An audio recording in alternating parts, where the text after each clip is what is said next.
Do it. Do it. Yes. Diamonds. Oh, keep going. Oh my god. Oh my god. Oh my god. Do it. Do it. Yes. Oh my god. Oh my god. Did I get it? I think I won the grand. I won the grand. But I won $65.85. Hey guys, it's DJ Wonder Chrissy here, and hope you had a good Easter. I had a great Easter. Was able to get together with some family members and have a good time. Today we have a good one. Let me find something here. Here it is. Locally, there's been in the Chicago area for the last couple of months, there's been this whole check fraud stuff going on in the inner city, and actually it made it out here to the suburbs. There was a town close to where I live where somehow, some way, a lady in the city, and they're still looking for her today, got a check that the city made out to a supplier. It was like for $9,000 and change, and she actually washed, they call it washing the checks, and basically washed off the name of the company and replaced it with another name, and actually cashed it.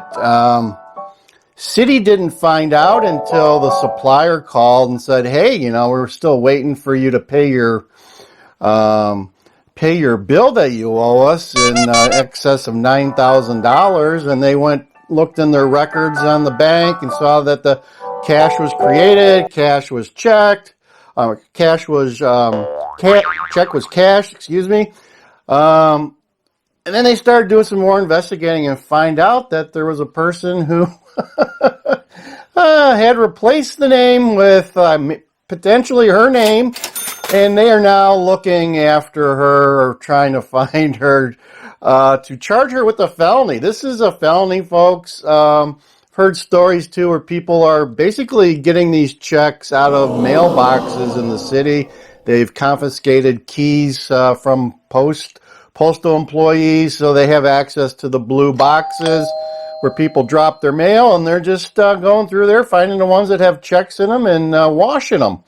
One of the ways to circumvent that is to use a gel pen, something like this, where it actually doesn't use ink, or it uses a gel ink, which won't wash out with the chemicals that they use. That way you're protecting yourself. Okay, so now I got another. This isn't like the normal consumer issue. Years ago, I knew of a company. I won't say who it is, but they were a Fortune 100 company, and they were having problems with one of their systems because it didn't require any type of checks and balances when they produced a check for it was a claim check, right?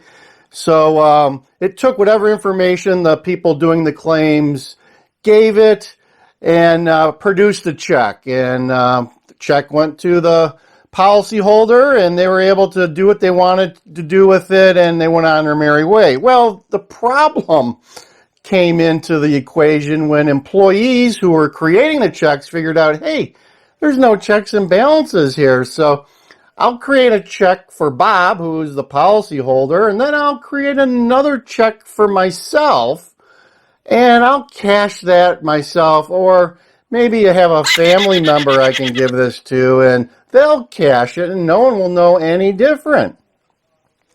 So somehow the company figured this out after a while and said, hey, this is like a huge hole in our process. So the company went ahead and initiated the development of a new mobile check writing system, which costed in excess of $1 million to create, and had all the checks and balances in place to make sure that when they created a claim check, the check could only go to the policyholder, and that way there was a complete chain of custody and there would be no shenanigans going on.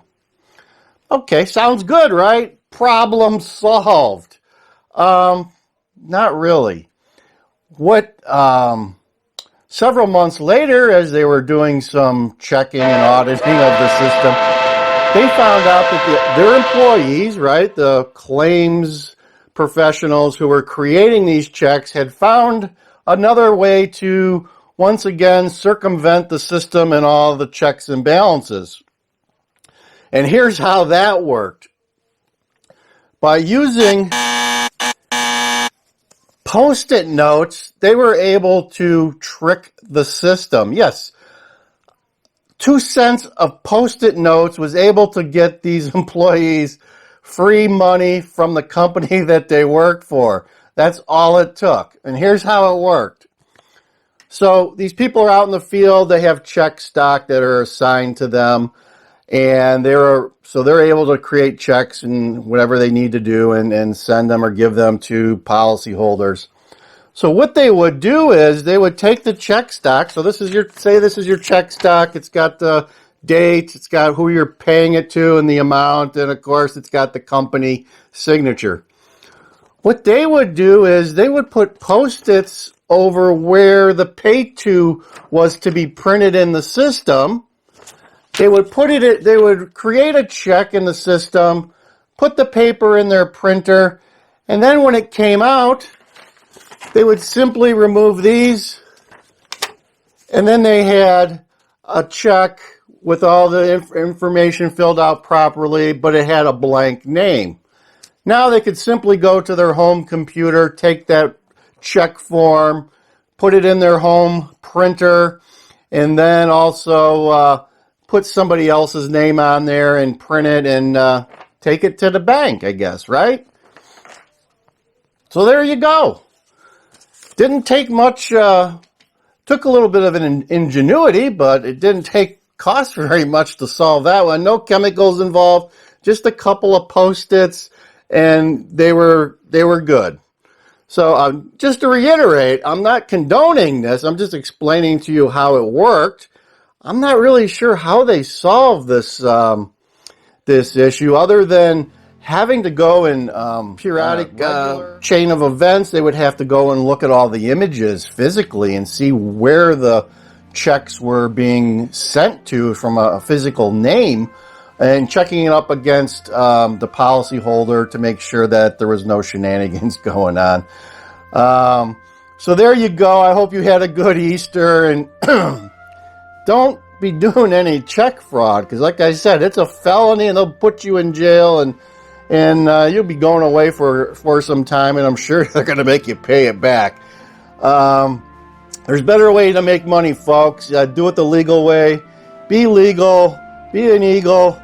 And hey, keep stacking this stuff, guys. Keep stacking. It's getting harder to find, but it's out there if you can find it. There's a lot of places. I suggest SD Bullion. They're a great place for silver and gold and precious metals. And I telling you what I'm doing. It's not financial advice, and it's silver and gold, folks, for the future. Thank you.